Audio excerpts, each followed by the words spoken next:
모든 믿음의 가정이 바라는 신앙의 명문가는 어떻게 만들어질까? 100년 이상 믿음이 이어진 가정. 이 신앙의 원천은 어디에 있을지 믿음의 명가를 이룬 이들이 전하는 선명한 신앙적 기준에 대해 알아본다.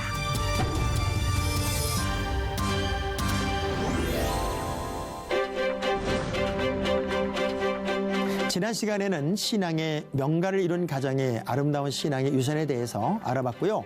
오늘은 우리 가정도 신앙의 명가를 이루기 위해서 어떤 노력이 필요할지에 대해서 말씀을 나눠보도록 하겠습니다. 특별히 평신도 가정 중에 잊을 수 없는 믿음의 가정이 있었으면 좀 소개 좀 해주세요. 잊을 수 없는 분이 신길교회에서 이렇게 딱 두 분 기억이 딱히 나는 분들이 있는데 한 분은 이제 그 신원그룹의 그 박성철 회장, 저희 교회 이제 장로님이셨거든요.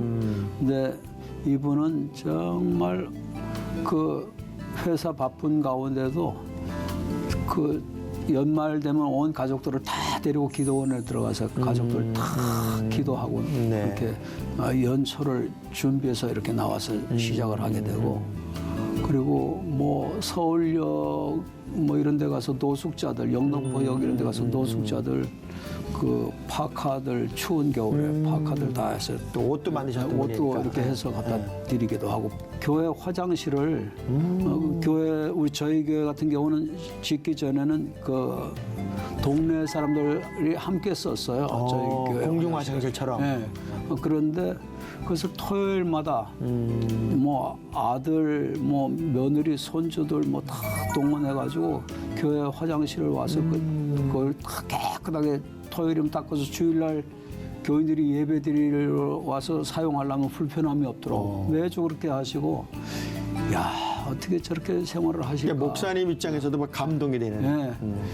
정말 참 대단한 그런 삶의 모습을 보고 제가 야 저렇게 예수 믿으니까 하나님께서 지금도 얼마나 코로나 상황이 사업이 어렵습니까? 그런데 지금이 신원그룹의 역사상은 지금 제일 사업이 잘 돼요. 목사님 사실 저도 목회를 해보지만 그런 교인 만나면 이런 기도 되잖아요. 하나님 복도 따 뭐 하셨습니까? 저런 가정 주셔야지요.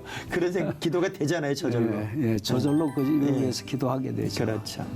그리고 또 한 가정은 이화여대에서 생물학 교수로 쭉 계시다가 은퇴하시고 지금은 이제 미국으로 이민을 가신 분인데, 그 장로님 그 가정은 교회에서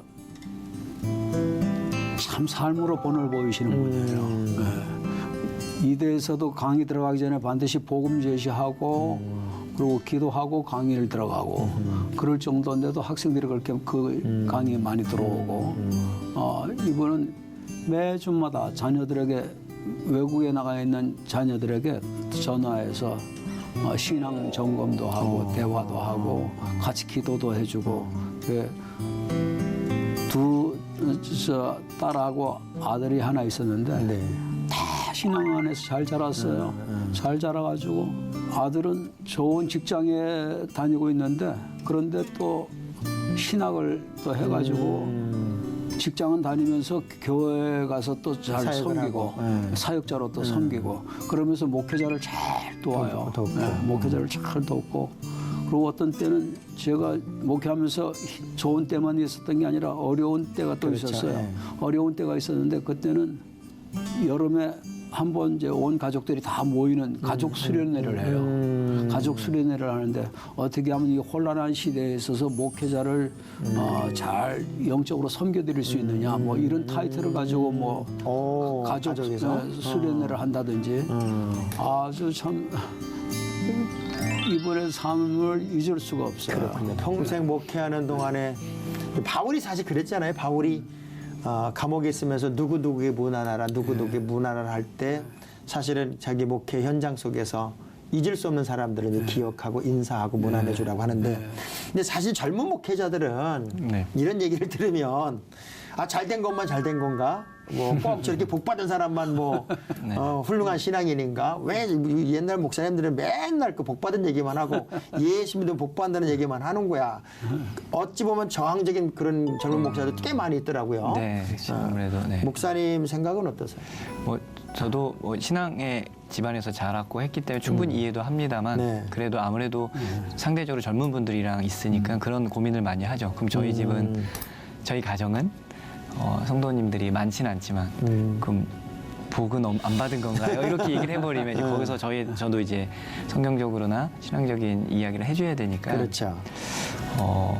저는 그래서 그런 이야기를 들을 때마다 그리고 아까 뭐 질문해주신 것에도 연장해서 어떤 좋은 가정 생각나는 가정 뭐 저희 개척교회라 몇 명 되지는 않지만 그렇죠.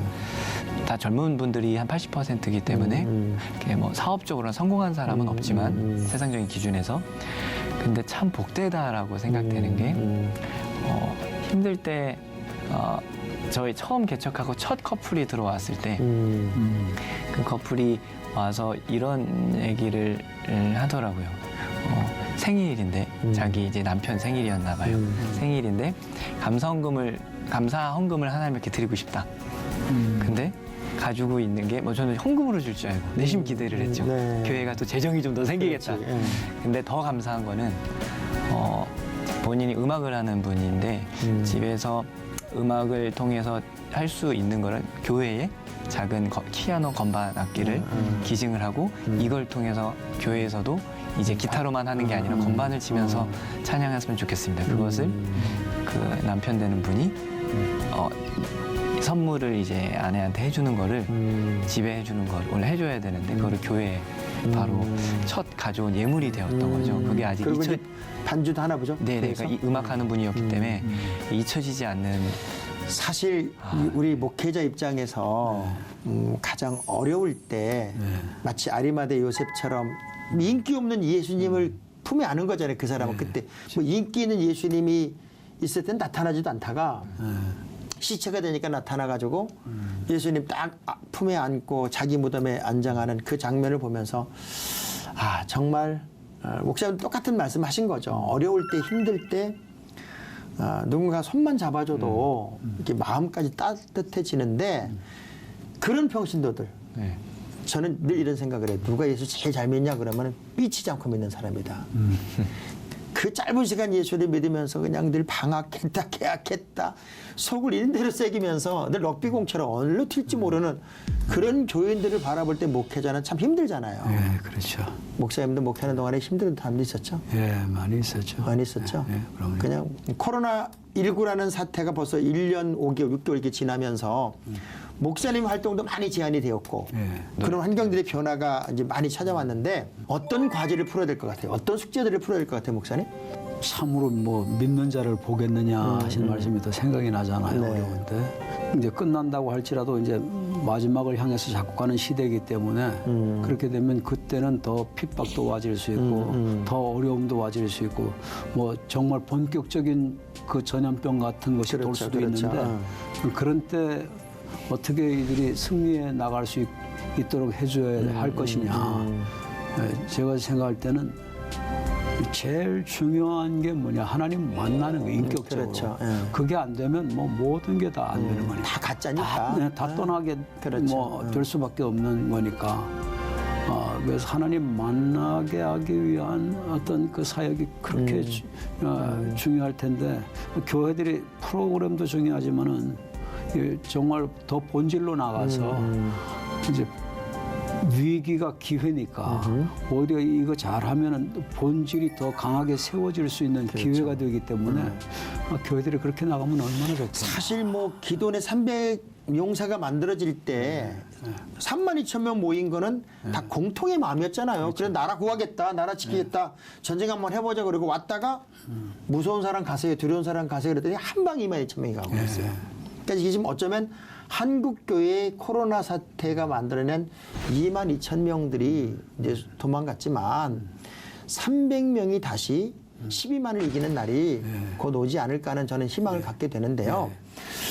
우리 젊은 목사님 입장에서는 이 코로나 사태를 지나면서 뭐 영상도 많이 만들어야 된다. 이제는 뭐 비대면을 준비해야 된다. 뭐 안 오는 사람들을 찾아가야 된다. 소그룹 많이 만들어야 된다. 뭐 더 많이 모이지 않을 수도 있다. 다양한 이제 이야기들이 뭐 그야말로 홍수처럼 지금 쏟아져 나오거든요. 본질적인 문제를 어떻게 보세요? 본질적인 문제를. 기본 본질 뭐라고 단어는 어떻게 표현하든 저희 주변에 있는 그래도 분들은 진짜 신앙이 뭔지에 대해서 고민할 수 있는 분들이 많아졌고 시간도 있었고 네. 그리고 많이 찾아보게 되고 또 보통 때는 아무 비판 의식 없이 편안하게 듣던 것들이 고민을 하면서 보는 시대가 된 거죠. 좋은 건 좋은 거대로, 안 좋은 건 안 좋은 거대로 보면서 많은 것들을 상대적으로 너무 많이 이제 코로나 때 이 시기에 신앙적인 이야기들을 접하고 보고 찾아가면서 조금은 불안함도 있었습니다. 뭐 심지어 저희 교인들이 혼란스러워지진 않을까? 근데 지나고 보면서는 오히려 그런 것들을 통해서 진짜를 찾아갈 수 있는 시작은 진짜 됐구나. 그렇게 되면 이제 목회자 입장에서나 교회 입장에서는 진짜가 뭔지를 맛보게 해줄 수 있는 아니면 내가 못한다면 이제는 다 그런 시대니 소개라도 해줄 수 있는 그래서 저도 부족한 거는 찾아서 뭐 소개도 해줄 수 있고 그런 목회 교회가 되었으면 좋겠다. 어찌 영적인 단단함을 더 구축해 나가는 좀 도전이 필요하겠다는 생각이 드는데요. 사실 뭐 늘 우려로 하는 게 뭐 우리 이 시대부터 늘 그래 왔지만 젊은이들, 청년 세대 이들을 어떻게 교회로 들어오게 할 수 있을까? 또 이탈하지 않게 할 수 있을까? 뭐 계속 미래의 전망을 보면 젊은이들이 많이 교회를 떠나갔다. 뭐 젊은이들은 이제 교회에서 사라질 것이다. 이런 이야기들을 참 많이 해요. 우리 젊은 세대들을 향한 또 다른 지침이 필요하지 않을까 하는 도전이 필요해요. 젊은 세대들은 어떻게 신앙 훈련을 시키고 교회에 인볼브 시킬 수 있는 환경이 어떤 방법이 될 수 있어야 될 것 같아요. 지금 개인적으로는 아까 말한 에듀테인 그 클레시아라는 이름으로 하고 있는 일들이 그런 어떤 방향성인데 세상과 특히 젊은 나라고 나이를 상관없이 좀 젊게 세상과 소통하고 신앙생활을 할 수 있게끔 어떻게 도울까 고민하다가 제가 지금 대학로에서 공연장도 하나 운영하고 있는데 네. 작지만 소극장이지만 젊은 사람들이 물론 없어지는 건 맞습니다. 수치는 이제 아이들이 줄기 때문에 없어지는 건 맞지만 아니거든요. 있거든요. 그렇죠. 찾아다니고 있거든요. 저희 교회는 얼마 안 되지만 저희 공연장에 한 달에 오는 분들만 400~500명이 오십니다. 와서 뭐 신앙적인 이야기는 듣지는 않지만 하나님을 직접적으로 경험하지는 않지만 웃고 울고 가고 마음에 뭔가는 고민을 하면서 인생을 고민하면서 갈 수 있는 공간이 있다는 거죠. 그래서 그런 걸 보면서 교회도 저래야 된다. 이제 교회로 오세요가 아니라 교회 건물로 오세요가 아니라 우리가 고민하고 있는 것들을 삶 속에서 찾아올 수 있게끔 만들어주고 그리고 자연스럽게 오면 그것을 경험하는 거죠. 카페를 가면 내가 듣기 싫어도 음악이 있고 그렇죠. 공연장에 가면 내가 보기 싫어도 공연이 하는 메시지를 접하게 되고 음악도 그렇고요. 그래서 제가 에듀테인이라는 게 그런 의미로 그런 걸 통해 좋은 또 컨텐츠를 만들 수 있는 기독교적인 가치관을 가지고 만들 수만 있으면 또 자연스럽게 누군가는 접하고 경험할 수 있다. 그게 교회다. 지금 목사님은 그 어떤 세대가 막 변화되고 또 바뀌는 것들 다 경험하면서 목회를 이렇게 해오셨잖아요. 뭐 처음 초창기에는 중고등부 아이들이 교회 와서 막 금식하며 방언하고 막 수련회 가서 불 받았다고 뛰고 그랬던 아이들이 이제는 점점 이성적이 되고 뭐 대형 찬양 집회 가서 막 뛰다가 개교회는 재미없다고 떠나가기도 하고 근데 이제 목사님은 점점 연세가 들어가면서 그들의 어떤 필요를 충족해 줄 수가 없으니까 뭐 걔들이 원하면 뭐 DDR도 갖다 놨다가 뭐 농구장도 해줬다 다 해봤지만 결국 그것이 다 반짝이었던 것 같다는 생각이 들고요. 네, 그렇죠. 목사님이 이제 목회를 평생 하시고 나서 청년들은 어떻게 미래를 준비해야 될까 하는 것에 대한 정의를 어느 정도 가지고 계실 것 같아요. 제가 볼 때는 그 청년들이 세상으로 많이 나가지 않아요. 그래서 떠난다는 것이 무엇 때문에 떠나나. 사실 세상에 재미가 있으니까 떠나는 거예요. 교회는 재미가 없고 기쁨을 못 준단 말이죠. 그렇죠. 근데 사실 교회가 기쁨을 못 주는 곳이냐. 예수님께서 이 땅에 오시게 되는 것을 천사가 그 목자들에게 얘기할 때 큰 기쁨의 좋은 그렇죠, 소식을 그렇죠. 전하기 위해서 오셨다고 했는데 아니 그 무엇으로도 줄 수 없는 기쁨을 예수님은 주실 수 있는데 교회가 기쁨을 못 주고 있어서 그러는구나.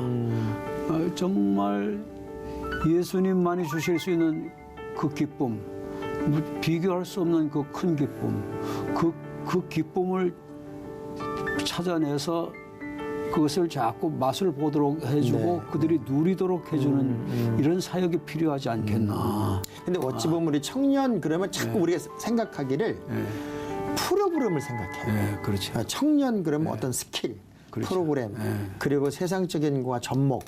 근데 실질적으로 우리 젊은 세대든 뭐 중고등부든 가장 변화가 됐을 때가 수련회 때. 부흥회 때 신앙이 어떤 예수님을 인격적으로 만날 때란 말이에요. 아까 우리 목사님 20살 때 만나셨다며. 그러니까 결국은 젊은이들도 그 복음의 기쁨을 맛볼 수 있는 분위기를 만드는 게 중요하다는 말씀이죠. 그렇죠. 네. 자, 어찌됐든 믿음의 명문가가 이제 많이 만들어지는 것은 교회도 건강해지는 것이고 또 나라도 건강해지는 거라는 생각을 듭니다. 그래서 좋은 가정, 훌륭한 가정, 뭐 잘 사는 가정보다 믿음의 가정, 그야말로 제가 똑소리 나게 하면 예수 믿어보자 그런 얘기도 자주 하는데 똑 부러지는 믿음의 명문가를 이루는 것은 굉장히 중요하고 그래서 그런 교회와 그런 가정이 서로 가교 역할을 하면서 좋은 공동체를 이루어내는 건 굉장히 중요하겠다는 생각이 듭니다.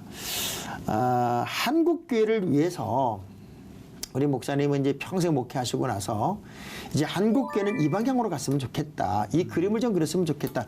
큰 그림 또 작은 그림 연결하는 어떤 제안을 좀 한번 해주시면 좋을 것 같아요. 제가 그 은퇴 한 10년 정도를 앞두고는 그 다음부터는 뭐 그 남은 기간은 복음 위에 설교 안 하겠다 작정하고 매주마다 복음 설교를 했더니 교인들이 오늘도 또 복음이냐?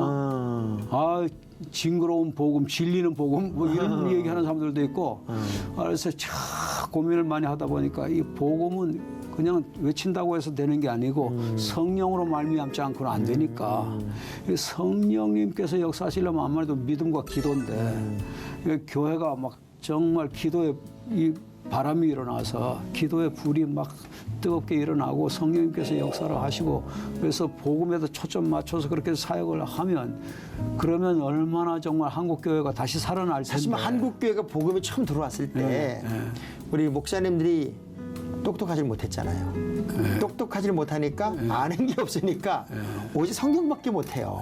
복음밖에 전할 수 없었단 말이죠. 그런데 그 복음이 한국 교회들을 폭발적으로 부흥시켰어요. 그렇죠. 결국 능력은 말씀이고 복음이 아닌가. 이제 목사님 입장에서는 또 생각이 다를 수 있을 것 같아요. 복음도 좀 예쁘게 포장을 해서 뜯어보고 싶게끔 포장지를 만들어주는 게 중요하지. 그냥 알맹이만 딱 갖다 먹이면 맛없다고 안 먹지 않겠냐.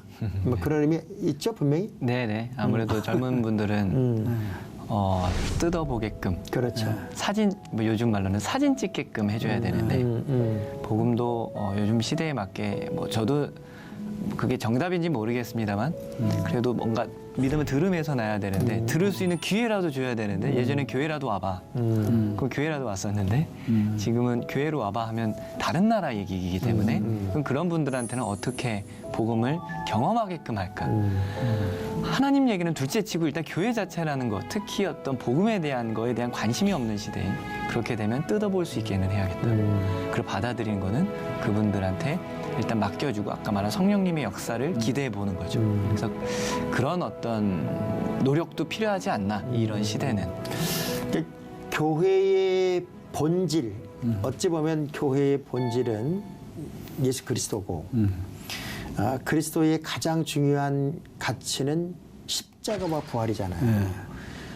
이효령 교수님이 그런 말씀을 하더라고요. 만일 부활이 없었다면 십자가 사건만큼만 이야기한다면 예수님은 그냥 좋은 사람, 좋은 인류를 위해 대신 죽어진 사람으로 끝났을 거다. 그러나 그분이 부활이 되셨기 때문에 신이 되셨고 우린 그 부활의 증인으로 사는 거다. 만약 부활이 없었다면 바울이 복음의 전도자들이 목숨 걸고 복음을 전하러 다녔겠느냐. 그런 얘기를 하는 얘기를 들으면서 참 많은 걸 느꼈는데 다시 십자가와 부활을 딱 잡은 교회가 그런 믿음의 공동체의 사람들을 그렇게 심어서 믿음의 명문가를 만들어내야 되지 않을까 하는 생각이 저는 들고요. 목사님, 마지막으로 믿음의 명문가를 위한 성도들에게 이 도전을 한번 해주세요. 이 도전을 한번 해주세요라는 걸 한번 마지막으로 말씀하면서 오늘 이야기를 좀 마치면 좋을 것 같아요. 복음이 굉장히 중요하고 성경 전체가 다 복음이고 핵심이 복음이니까. 근데 이 복음을 이제는 누리는 시대로 가야 되지 않겠나. 십자가 보혈을 누리고 부활하신 주님을 누리고 이런 누리는 것이 이제는 필요하지 않겠나. 십자가는 아닌데 누리는 건 없거든. 이제는 기독교 역사가 우리나라에 제법 이렇게 가고 있는데 이제는 복음을 누리는 십자가와 부활이 복음 아주 두 기둥인데 이것을 삶 속에서 누리는 이런 삶을 사는 어떤 삶의 패턴이 바뀌어지는 교회들, 기독교인들 되면은 굉장히 달라질 것 같아요. 그럼요. 사실 이미 우리가 가지고 있는 능력이 엄청나게 그렇죠. 많잖아요. 뭐 우리가 받은 건 많은 이 선물 보따리를 이만큼 받아놨는데 안 끌러. 끌러보고 빼내는 재미가 있어야 되는데 받아만 놨단 말이죠. 그 말씀 하신 것 같고 목사님, 믿음의 명문가를 위한 도전. 도전. 저는 키워드는 항상 외로움입니다. 외로움을 너무 무서워하지 말아라. 저도 부족하지만 부모고 또 자녀이기도 하고 어른들이 믿음의 선배들, 우리 부모님들이 걸어갔던 그 힘듦, 그 기도를 많이 하고 새벽 예배를 다니고 그런 것도 너무 소중하지만 자녀 밥을 먹이기 위해 고분분투했던 그 아버님 어머님의 모습들, 그 힘든 길이 지금은 그게 너무 외면되는 시대가 아닌가. 근데 그런 게 아니라 그걸 좀 외로움으로 표현하자면 그런 외로움, 혼자 밥해야 되고 혼자 집에서 있어야 되는 시간, 또 혼자 또 일을 하는 부모님들은 혼자 가족들의 어떤 생계를 위해 그런 것들이 너무 외면되고 좀 없어 보이는 시대가 아니라 믿음의 명가는 그런 것들이 당연하게 받아들여지는 외로움과의 승리. 우리 아버님이 둘째 아들이 집을 나갔어요. 그것도 이제 학비를 못 대주는 것 때문에 이제 시험을 못 봐서 상처를 받아가 집을 나가서 일주일 만에 돌아왔습니다. 한 번도 그래 본 적이 없었던 우리 가정에 아버지가 밤일을 하고 돌아오셔서 진짜 매를 대고 혼을 내야 되는데 그 아들이 집에 딱 들어왔을 때 밥상 차려놓고 한마디 안 하시고 기도하자. 그리고 20분 동안 눈물로 기도한 내용이 우리 아들이 잘못이 아니라 내가 부족해서 우리 아들이 집을 나갔다고. 그러면서 용서를 비는 기도를 20분 하셨어요. 그 식탁이 눈물바다가 되었고 결국 그랬던 둘째 형님이 이제 목사가 돼서 장학일 목사가 된 거고 또 우리 가정에 뭐 많은 주의종들이 나오게 된 거죠. 결국 믿음의 명문가는 하나님만이 주인되고 중심이 되는 가정이 되는 게 아닐까. 하나님이 자녀로 택해 주신 은혜로 믿음의 가정을 이루고 우리가 그 복을 누리고 사는데요. 누리는데 그치는 것이 아니라 이제는 그 복을 이웃에게 나누고 이웃도 또 다른 믿음의 가정으로 세워줄 수 있도록 돕는 일. 바로 우리가 해야 할 마지막 과제이고 숙제일 것 같습니다. 하나님 사랑 그리고 이웃 사랑 더욱 뜨겁게 실천하는 우리 모두가 되었으면 좋겠습니다. 그래서 우리 모두가 신앙의 명문가로 우뚝 서 가야 할 때입니다. 오늘 함께 해주신 신길교회 원로 이신웅 목사님, 에듀텐 클레시아 대표 박범 목사님 두 분 감사합니다. 그리고 시청자 여러분 고맙습니다.